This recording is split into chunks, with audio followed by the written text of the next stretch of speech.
Hello friends, welcome to రుచి వంటిల్లు. ఈరోజు మనం బెండకాయ వేపుడు ఎప్పుడూ చేసేలా కాకుండా మరింత టేస్టీగా ఇలా బెండకాయ పొరటుకూర చేయండి. చాలా టేస్టీగా ఉంటుంది. అన్నంలోకి కలుపుకొని తినడానికి బాగుంటుంది, ఇంకా చపాతీలోకి కూడా బాగుంటుంది. చేసుకోవటం కూడా చాలా ఈజీ. సో లేట్ చేయకుండా వీడియోలోకి వెళ్ళిపోదాం.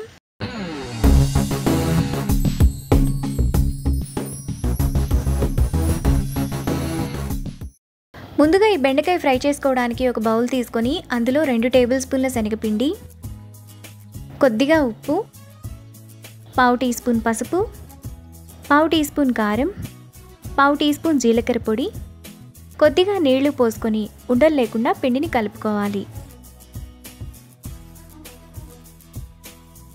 పిండిని ఈ విధంగా కలుపుకున్న తర్వాత పక్కన పెట్టుకోవాలి. ఇప్పుడు స్టవ్ మీద పాన్ పెట్టుకొని అందులో 2 టేబుల్ స్పూన్లు ఆయిల్ వేసుకోవాలి. ఆయిల్ వేడైన తర్వాత 1 టీ స్పూన్ జీలకర్ర, సన్నగా తరిగిన 2 ఉల్లిపాయలు, కొద్దిగా కరివేపాకు వేసుకొని మీడియం ఫ్లేమ్లో ఫ్రై చేసుకోవాలి.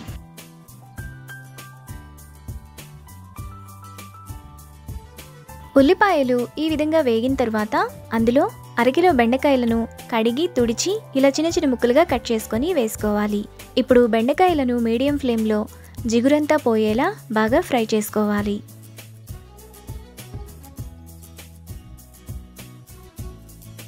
బెండకాయలోని జిగురంతా ఈ విధంగా పోయిన తర్వాత ముందుగా మనం పక్కన పెట్టుకున్న శనగపిండిని వేసుకోవాలి. శనగపిండిని ఇక్కడ చూపిస్తున్నట్టు ఈ విధంగా వేసుకున్న తర్వాత 2 నిమిషాల పాటు కదిలించకుండా సిమ్ ఫ్లేమ్లో ఉంచాలి. 2 నిమిషాల తర్వాత శనగపిండి అంతా కూడా ఈ విధంగా సెట్ అవుతుంది, అంటే కొద్దిగా ఉడుకుతుంది. ఇప్పుడు మీడియం ఫ్లేమ్లో 1 నిమిషం పాటు శనగపిండి అంతా బెండకాయలో కలిసేలా బాగా కలుపుకోవాలి. 1 నిమిషం తర్వాత శనగపిండి అంతా ఈ విధంగా వేగిపోతుంది. ఇప్పుడు టేస్ట్కి తగినంత ఉప్పు, 1/2 టీ స్పూన్ పసుపు, 2 టీ స్పూన్ల కూరల్లో వేసుకునే కారం, 2 టేబుల్ స్పూన్ల పచ్చి కొబ్బరి తురుము వేసుకొని మరో నిమిషం పాటు మీడియం ఫ్లేమ్లో బాగా ఫ్రై చేసుకోవాలి. 1 నిమిషం తర్వాత బెండకాయ పొరటు ఫ్రై మనకు చాలా టేస్టీగా రెడీ అయిపోతుంది. ఇప్పుడు ఈ ఫ్రైను బౌల్లోకి తీసుకొని వేడివేడి అన్నంలో కలుపుకొని తింటే చాలా బాగుంటుంది. అన్నంలోకే కాకుండా చపాతీలోకి కూడా బాగుంటుంది.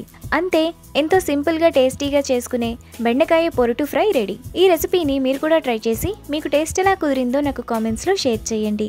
ఈ వీడియో కనుక మీకు నచ్చినట్లయితే లైక్ చేసి, షేర్ చేసి, సబ్స్క్రైబ్ చేయండి.